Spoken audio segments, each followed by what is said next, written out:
Hello, അപ്പോഴേ ഇതിലും സിമ്പിളായിട്ട് ഒരു ചോക്ലേറ്റ് പുഡിങ് ഉണ്ടാക്കാൻ പറ്റില്ല.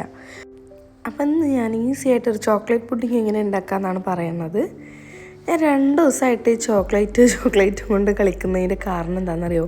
ഇതാണ്. ഇങ്ങനത്തെ ഒരു ബോക്സിന് നമുക്ക് 3 റിയാലിനൊക്കെ മുന്നേ മേടിച്ചിട്ടുണ്ട്.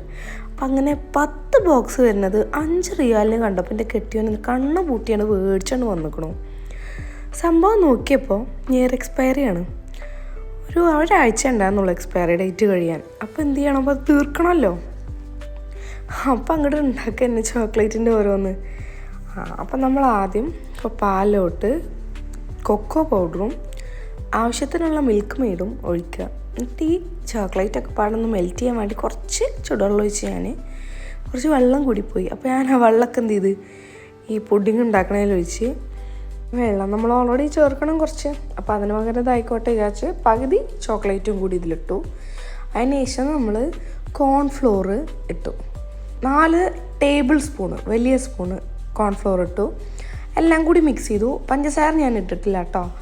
എന്നിട്ട് എന്ത് ചെയ്തു? സ്റ്റവ് കത്തിച്ചിട്ട് അതിൻ്റെ മുകളിൽ വെച്ചിട്ട് ഇങ്ങനെ കുറുക്കിയെടുക്കുകയാണ്. ഈ കുറുക്കൽ ഒഴിച്ച് ബാക്കി എല്ലാം സിമ്പിളാണ് കേട്ടോ അതിൽ. കാരണം ഈ കുറുക്കൽ മാത്രമേ കുറച്ച് പണി വരുന്നത്. തടി പിടിക്കാത്ത കുറുക്കണമല്ലോ കുറുകി വരുന്നത് വരെ. മനസ്സിലായില്ലേ ഞാൻ പറഞ്ഞത്? അതന്നെ. അപ്പോൾ അങ്ങനെ ആയി വന്നപ്പോൾ ഞാൻ കുറച്ച് ടേസ്റ്റ് ചെയ്തു. അപ്പോൾ മധുരം കുറവാണ്. അപ്പോൾ ഞാൻ 2 സ്പൂണും കൂടി മധുരം ആഡ് ചെയ്ത് ആ മധുരം ഒന്ന് ഡിസോൾവ് ചെയ്യണം അതുവരെ ഞാനൊന്നും കൂടി ഇളക്കിയിട്ട് സ്റ്റവ് ഓഫ് ചെയ്ത് സർവിങ് ട്രേയിലോട്ട് മാറ്റി. അങ്ങനെ അത് ഫുള്ള് ഒഴിച്ചിട്ട് നമ്മളെന്ത് ചെയ്യണം? കുറച്ച് നേരം ചൂടാറാൻ വെക്കണം. അപ്പം നല്ല ചൂടാവി പറക്കുന്നുണ്ട്.